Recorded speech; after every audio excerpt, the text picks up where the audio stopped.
Welcome to Opposites React. I'm Ashley. I'm Whitney. And today during our recording session, when I was setting up for everything, I noticed that Lorna Shore dropped a song like an hour ago. And so I pulled this up and I said to Whitney, hey, Lorna Shore just dropped a song. Let's be timely and record it. And she was like, oh my gosh. And I was like, no, we'll do it. And then we'll just record a bunch of funny songs afterward. And so we're going to do this. I'm preparing myself. But we had started talking and then I was like, let's start recording so that this can be part of the discussion. Yeah. So in the comments from the Prison of Flesh video, I was telling her that, everybody had told us, oh, this is about how Will's family suffers from dementia. And so that video was all about, dementia's so heartbreaking. Right. And it is like the worst. It's the worst. And I really loved how, bands can basically take that topic and express the grief of it in such different ways, like with Spirit Box and Constance. I thought that was excellent. It was so moving and wonderful, and they showed how the family members fading away, and then the way that Lorna Shore did it was horrific, but also it's a horrific disease. Yes. Oh, it's absolutely horrific. And so, and how, what was it? Her name was Rachel or was it Rebecca? Rachel. I think it was Rachel. Anyway, how Rachel is going through and killing off each of her family members. Mm-hmm. That's basically her mind killing off the disease, killing off each of them in a grotesque and brutal way. She's losing each of them and it's her doing it. Oh, wow. I didn't even, oh my gosh.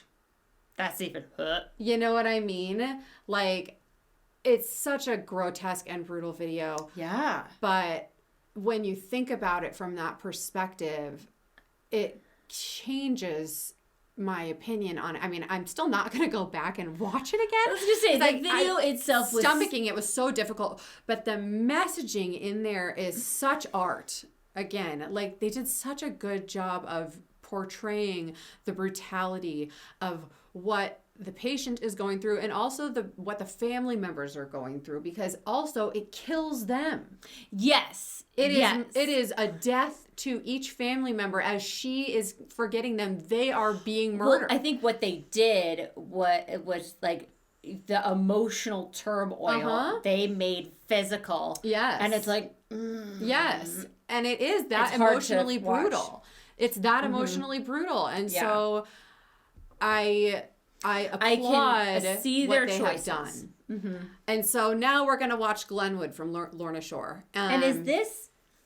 I have no idea. Literally, I saw the thumbnail as I was pulling up our other videos. So we know nothing. I have no clue. I mean, for Prison of Flesh, everybody was like, oh man, Prison of Flesh makes To the Hellfire look like a cakewalk, right? So like, okay.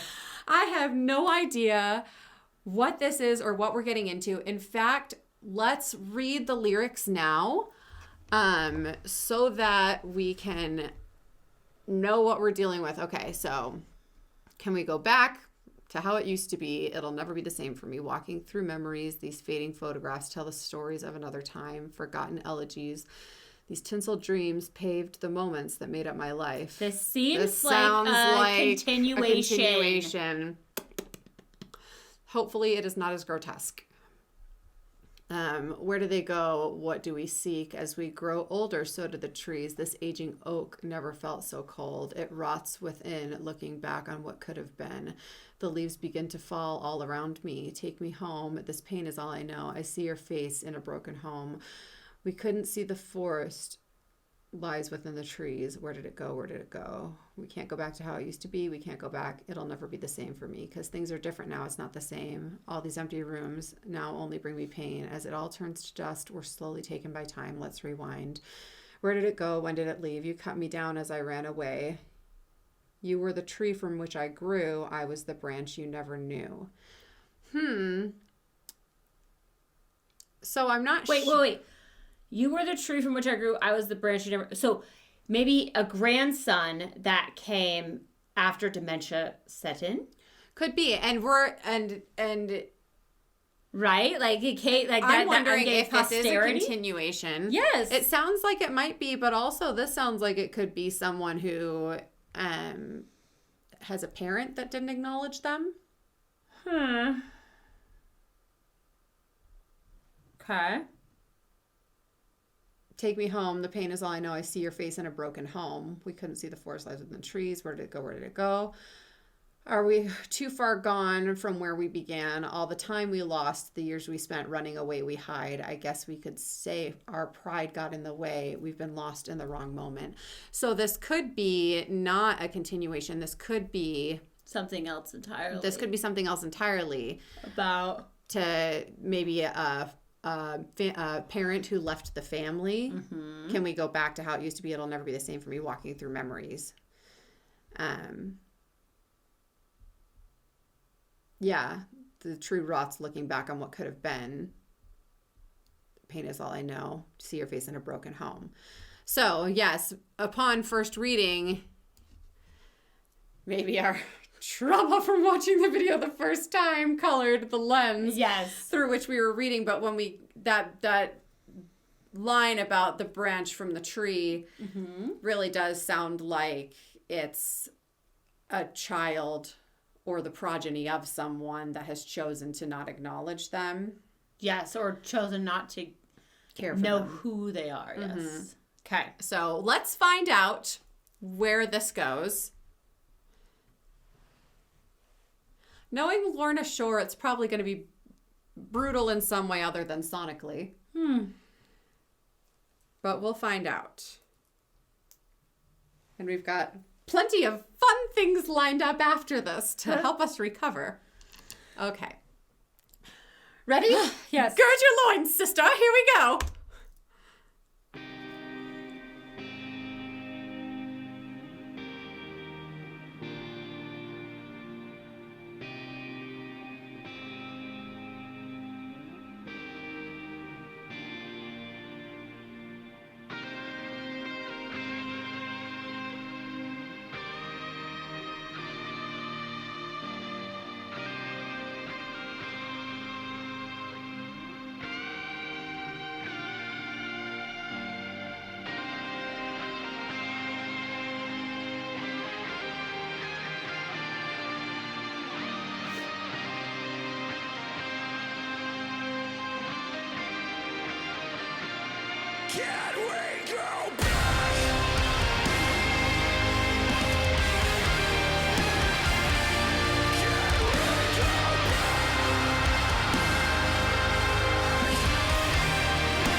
This song was more about like just feeling like real and just being human, and I think there's a part of everybody when they like go through hard things and it's just easier to just turn away and just pretend that it's not happening, and you're like, okay, well, I don't like that, so fuck that, I'm not going to deal with it anymore. And I think a part of me was that I wanted to come back here and make sure that no matter what, I didn't have regrets at any point in my life. I'm not like, shit, you know, I wish that I could have gotten closer to you again. Because in a way, I think we're very similar. And I think that's why we fought a lot also growing up, is because we're very similar. Because I'm very stubborn. Well, and I know for a fact. You may forgot, but I was here. I raised you. Yeah. And you were stubborn as hell. Never. Oh, really? That's crazy. Yeah. That's spoken like a true stubborn person. Yeah. Never So you're happened. stubborn. It's just that I was right. I was your dad. Okay. That's the problem. All right. And you know what, Dad? You kind of old now. So I'm over here and I'm Who's like, old? yeah. I'm like, Crazy. in my mind, I'm like, holy shit! We need to make it right, because if I don't, I'm gonna regret this for the rest of my life. So I came back and I knocked on that door and here we are. And here we are. Austin, he called me like the moment I left here. Yeah. And I just cried on the phone. I was just like, I just spoke to my dad, man. Like, I'm crying right now. I'm like, I just called my dad. I haven't spoken to my dad in so long. Big baby, just like when you were a kid. It's okay, though. There's nothing to worry about. Oh. It's okay. It was one of the most important moments of my life, I think. Thank you for being a part of this video. Absolutely. I love you. I love you. It's my pleasure. We did it. We did it. Easy peasy lemon squeezy, Dad. I knew we could do it. Okay, we did it. Thank you. Welcome back.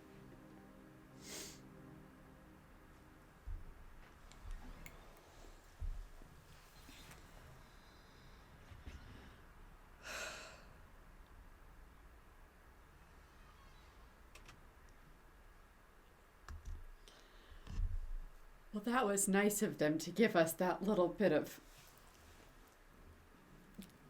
good closure, good happy fun times at the end, because, whew, bring me back to prison of flesh. Oh my gosh, watching that was so hard.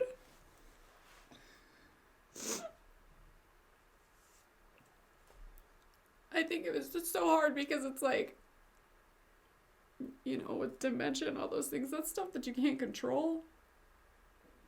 But like,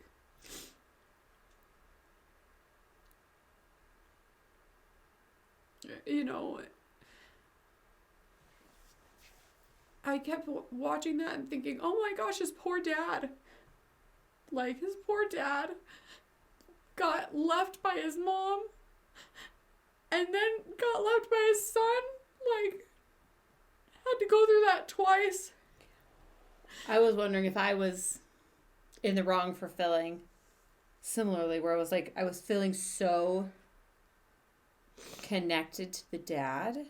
Well, I was feeling connected to both of them. Both. Everybody but the mom. However, you don't know what the mom is going through either, but I don't think I could ever leave my children. I just don't, no matter how bad it was. I will say, in the way that it was depicted in the video.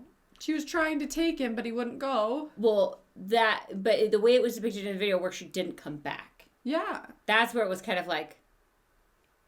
I just couldn't imagine. I couldn't imagine. And like, the whole thing was so hard to watch because, you know, poor Will and like the feelings that a child must feel about like, what's wrong with me? How am I not good enough for my mom to not, you know, how am I not important enough for my mom to not stick around for me? Mm-hmm. You know, and all the things that it leads a child to. You know, like all of the self-esteem issues and all of the questioning of your own worth when your mother can't, for lack of a better term, suck it up for you. Like, I'm sorry, but no matter how big of a jerk your dad is, like, and who knows if his dad was a jerk or if it was a mom problem or if she was mentally ill. We don't know. We don't know, so I can't cast judgment upon his mother. But it's hard as a mom to not go, what the hell are you thinking, lady? How could you do that to your own child? I do think, at least the way it was depicted, that, and I don't know if it was trying to pick as fighting, but I and maybe because I'm a parent now, Mm-hmm. but even now as a child, and looking back at instances from when I was a kid, as a grown up, and saying like, oh my gosh, you know, my perception is totally different. Yeah. You know, I would have done the same things my parents did. Yeah. In the video, it looked like when his dad and the child were kind of yelling at each other, that his dad was fighting for him. Like, you know, it was probably difficult and horrible. Yeah. But he was fighting and setting those boundaries. And I do.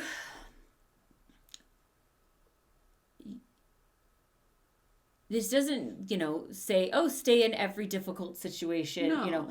But as a parent, you have a responsibility to fight for your children. Right. And to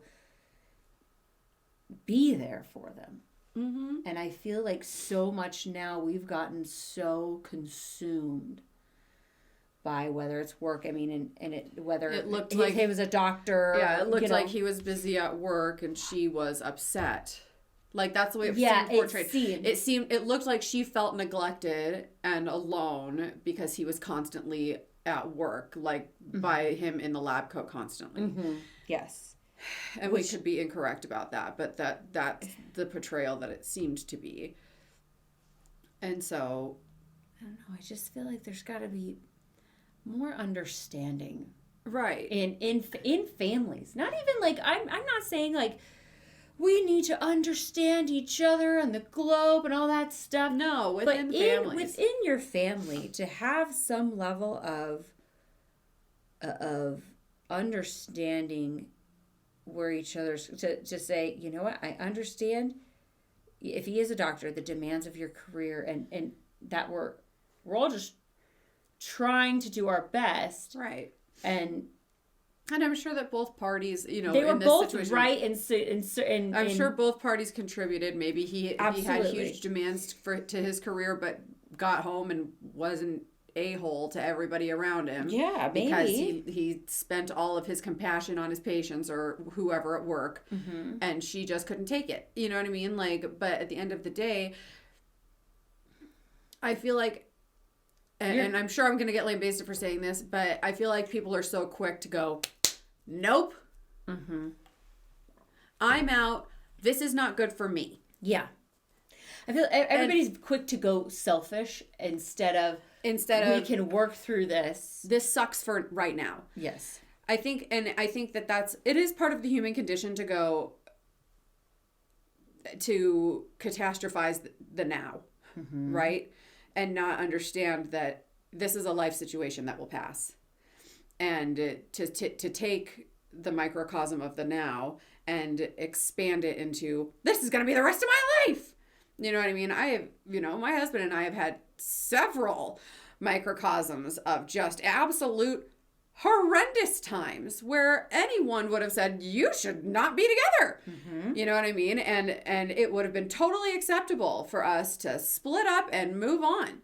But because we decided, nope, it's okay for it to suck right now. We'll figure it out. Like, it's okay for it to suck right now. It won't suck always. And guess what? I'm sure that there are going to be plenty of shitty times ahead too. But because, like, both of us have just decided, like, no, divorce just is not an option. Like, unless somebody's cheating or beating, we're staying together. Right. Yeah.